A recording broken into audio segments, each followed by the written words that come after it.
To talk to you a little bit about the tabernacle. The tabernacle is just God's first house that he gave to his Israelites when he realized they needed a place to worship. See, when Moses went back up the mountain the second time, God presented him with instructions to make a place for his people to worship because they were obviously craving that when they created their own idol to worship the last time Moses went up the mountain. So um, Moses gets these plans and they get started right away. Um, and so I wanted to talk to you a little bit about those plans and what those look like today. It says, while Moses was up in the mountain with God the second time, God showed him how to build a new church. He showed him exactly how it was made. He told him what should be put into it.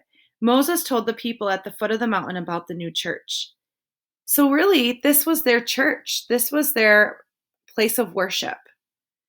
This is what God wants you to do. He said he wants you to build a new house for God.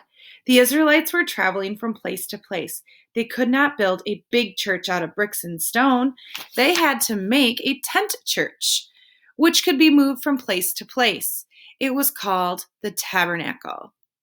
Whoever would like to bring a gift for the new church, bring it to me, Moses said. The people were happy to give. They wanted to show how thankful they were to God for forgiving them once more. Then they soon came to Moses, loaded down with their gifts. They brought gold and silver and jewels and precious stones, and they brought beautiful wood and lovely cloth. And every morning the people came with more and more gifts to build the tabernacle. They brought much more than could be used. They brought so much that finally Moses had to tell them, "Stop! You brought too much."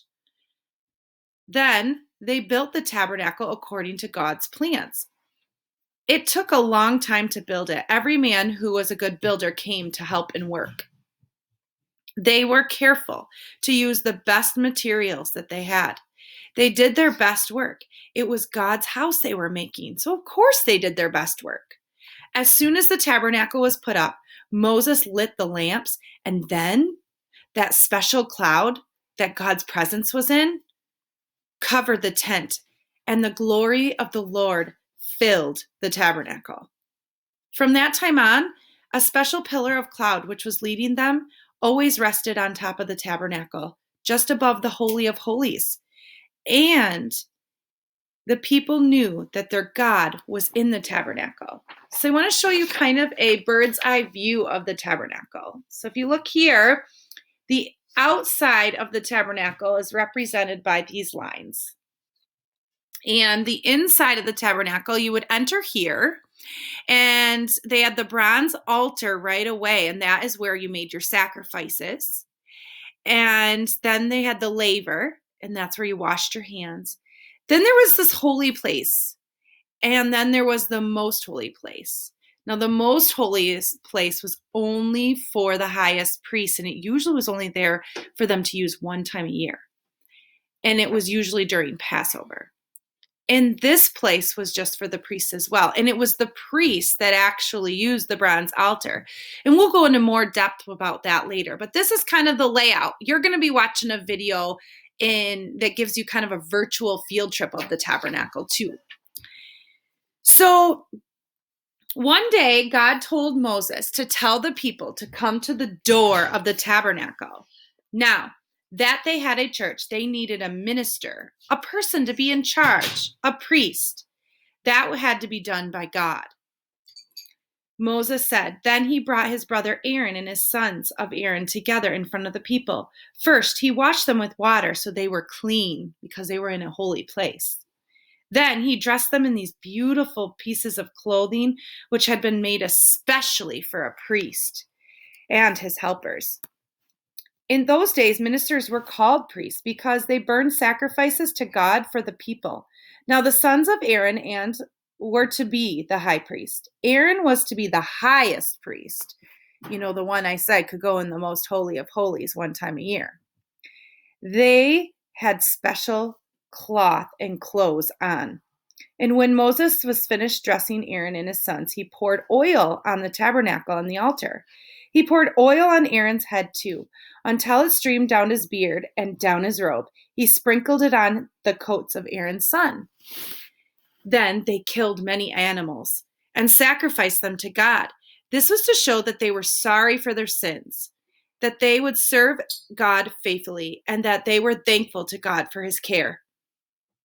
Moses also put blood on Aaron and his sons. He put it on the tips of their right ears and their right thumbs and on their big toe of their right feet. Moses gave Aaron and his sons many rules which they should obey when they served God in his tabernacle. But two of the sons did not obey. They put the wrong kind of fire in their little lamps and burned them before God. God did not like their prayer because it was disobedient. He set fire and he burned them up. Only Aaron and his other two sons were left. You can be sure that they remembered to obey God. God took obedience very seriously. So why do you think people were bringing gifts to Moses? Well, because God wanted them to. He wanted them to bring their best to be able to make that tabernacle special. And what was God's new house called? The tabernacle. And why did the Israelites have priests instead of ministers? Because the priests were appointed by God. And what happened to Aaron's two sons? They didn't obey. He was left with only two left after God allowed them to be destroyed. So there you have it. You kind of understand the tabernacle and the first priest that came in. And I hope you enjoy your virtual field trip to the tabernacle.